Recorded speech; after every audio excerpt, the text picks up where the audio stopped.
ఉగ్రవాదులకు Majlis party ఆశ్రయం ఇస్తుందని 2 రోజుల కింద అరెస్ట్ అయిన సలీం మజ్లిస్ చీఫ్ ఓవైసీకి చెందిన డెక్కన్ మెడికల్ కాలేజీలో శాఖాధిపతిగా పనిచేయడమే ఇందుకు నిదర్శనమని బీజేపీ రాష్ట్ర అధ్యక్షులు బండి సంజయ్ ఆరోపించారు.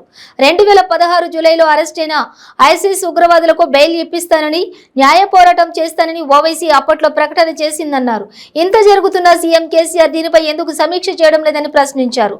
హైదరాబాద్ సిటీని టెర్రరిస్టులకు షెల్టర్ జోన్ గా మార్చారని మండిపడ్డారు.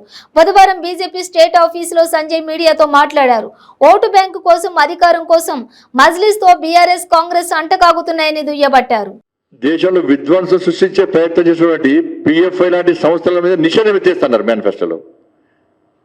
ఈ దేశాన్ని ధర్మాన్ని కాపాడుకున్నటువంటి భజన ధర్మ నిషేధం విధిస్తున్నారు. దేశవ్యాప్తంగా ఏ విధంగా వ్యతిరేకత వచ్చిందో ఒకసారి గుర్తించాలి. అంటే కాంగ్రెస్ బీఆర్ఎస్ పార్టీలు, మళ్ళీ చెప్తున్నా, కాంగ్రెస్ బీఆర్ఎస్ పార్టీలకు వాళ్ళకి ఏకైక లక్ష్యం ఈ దేశం మీద కానీ ఈ దేశ ప్రజల ప్రాణాలను కాపాడని చెప్పి ఆలోచన మీద కానీ శాంతి భద్రత విషయంలో వాళ్ళకి శ్రద్ధ లేదు. వాళ్ళకి కేవలము అధికారం రావాలి, ఒక వర్గం ఓటుతో అధికారం రావాలి, ఈ దేశాన్ని సర్వనాశనం చేయాలని చెప్పి ఒక చెడు ఆలోచనతో తప్ప వేరే ఉద్దేశం కాని విషయాన్ని మనం ఆలోచించుకోవాల్సిన అవసరం ఉంది. మరి ఇటువంటి పరిస్థితుల్లో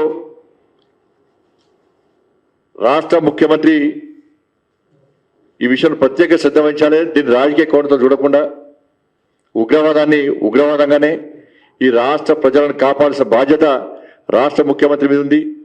తెలంగాణ రాష్ట్రంలో శాంతి భద్రత సమస్య ఉత్పన్న ప్రమాదం ఏర్పడ్డది. ప్రజల యొక్క భాగ్యనగర్ ప్రజల యొక్క ప్రాణాలు ఉగ్రవాద చేతిలో ఉన్నాయి. ఎక్కడ ఏం జరుగుతుందో ఏముందో తెలియని పరిస్థితి. ముఖ్యమంత్రి కళ్ళు మూసుకొని పాలన కొనసాగిస్తున్నాడు.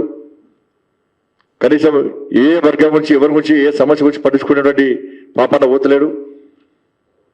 ప్రజలు కూడా జాగ్రత్తగా ఉండాలని చెప్పి, పోలీసులకు సహకరించాలని చెప్పి, ఏ సమాచారం ఉన్నా కూడా ఇచ్చే ప్రయత్నం చేయాలని చెప్పి ఈ సందర్భంగా ప్రజలకు విజ్ఞప్తి చేస్తూ, మన ప్రాణాలు మనమే కాపాడుకోవాలి. ప్రభుత్వం మీద నమ్మకం లేదు, ప్రజలకు ప్రభుత్వం నమ్మకం కోల్పోయారు ప్రజలు.